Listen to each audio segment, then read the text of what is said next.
we're moving into broken science here, and I just did that talk this weekend, and I realized on some very sobering level that, you know, is it my fate to have to explain p-values to people for the rest of my fucking life? Because that feels somewhat grim. And I remembered laughing at my father and us sitting there laughing at him trying to talk to us about p-values in Madison, Wisconsin, 6-7 years ago. Remember that? Yep, I do. Remember how that inconceivably, unbearably boring that was? Let's be honest. I mean, I looked at that, I thought it was funny. I think people were falling asleep. People we have a lot of respect for. And I you know, I could blame him, but now it's my turn, and I feel like I'd put me to sleep. Yeah, p-values are tough. P-values are a tough one to make to keep the crowd's attention. Yeah. Well, I put this out there for anyone that cares. You start with Gerd Gigerenzer. You can pull off the internet several of 3 or 4 papers he's written on statistics and p-values. And I found it the same way. I heard Matt Briggs saying Gigerenzer in a YouTube thing, and I'm like, Gigerenzer? How the fuck would you spell that? And it was just like it sounds. Found it, bingo. And anyone can read that material, and you know, getting people to, I don't know, it's hard to do. It's hard to do. Have you read it yet? No. Any of Gerd's stuff? Yeah, I've read something of his. I remember when you first pointed him out to me. Let me say this, and then you tell me if I'm right or wrong. The reason why you need to know about p-values is because p-values are the scam that's used to basically push papers through as legit. Is that big picture? The protocol? They are contrary to any logic or math that supports the reality of p-values. They are almost universally implicated in something that looks like validation for the alternative hypothesis on the paper to which they're attached. That's a mouthful, right? Yeah. They're used nearly universally to imply some validation to the study to which they're attached, and they bring to that nearly none.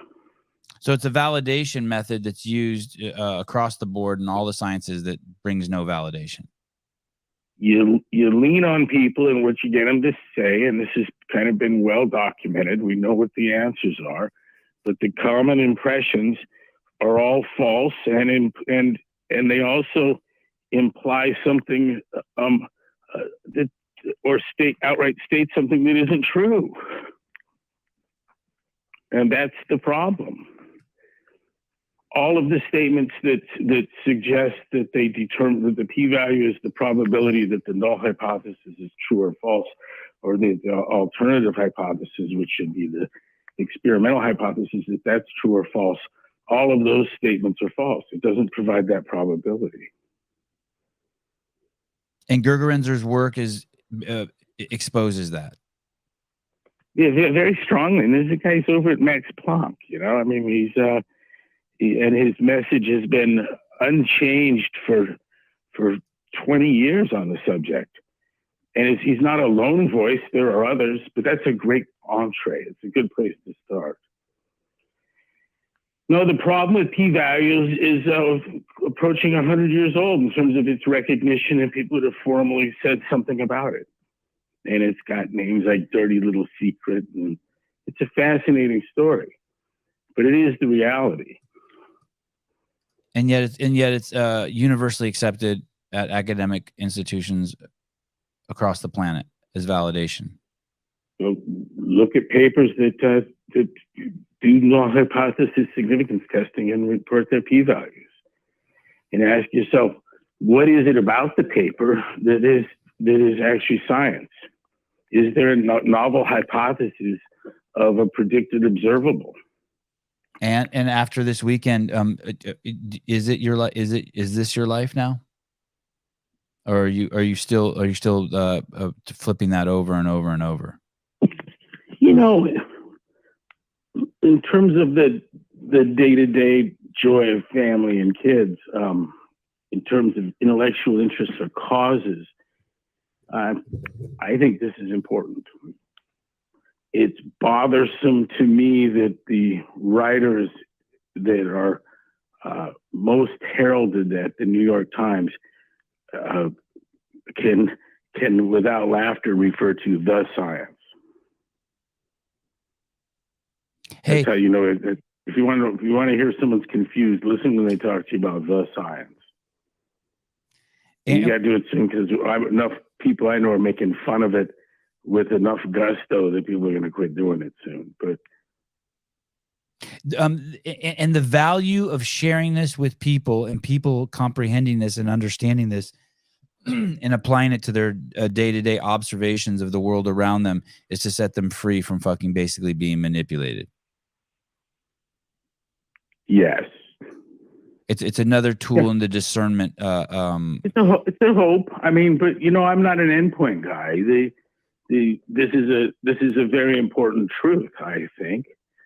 The failures of academic science and consensus science, what's happened is that the validation phase that's so important to the science behind technology, science where you actually have deliverables, where you're producing things like iPhones and satellites.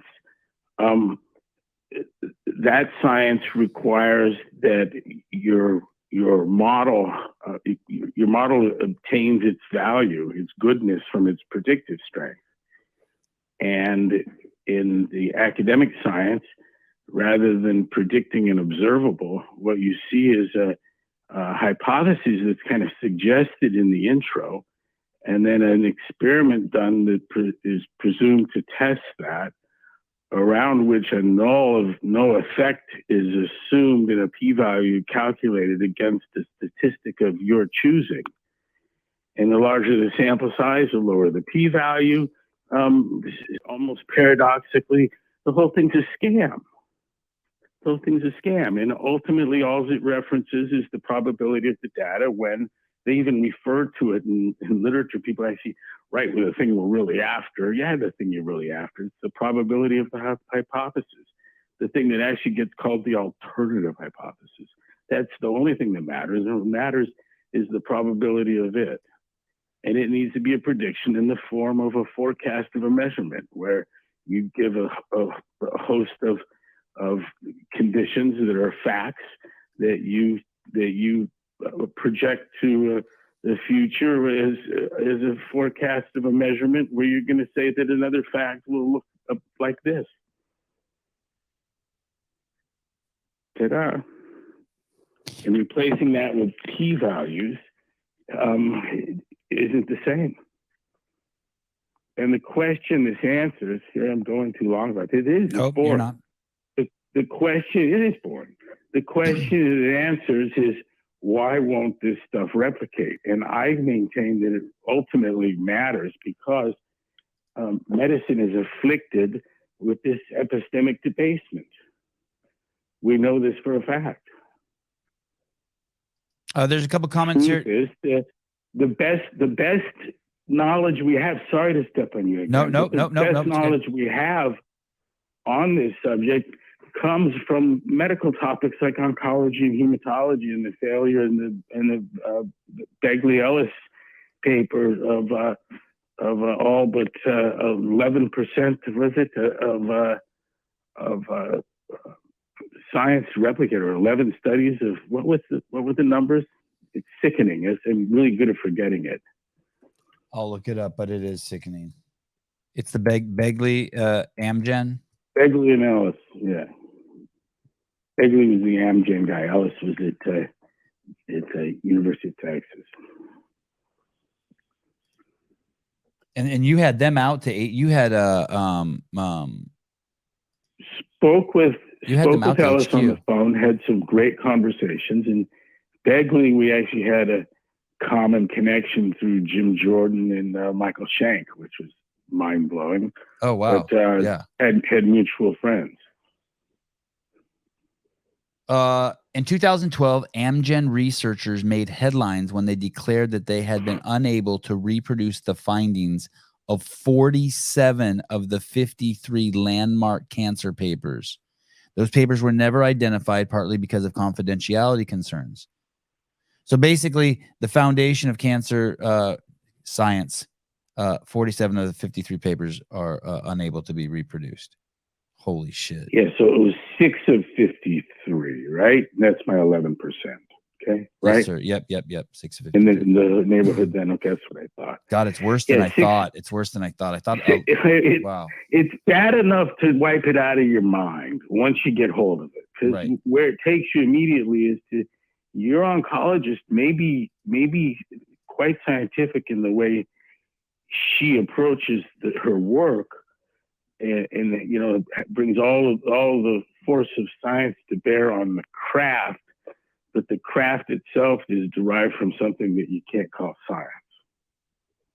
Hey, that's what's kind of mind-boggling, painful even. Greg, I want to fall into the weeds here. Bear with me. How By the way, we still, Sebi, we have to say this.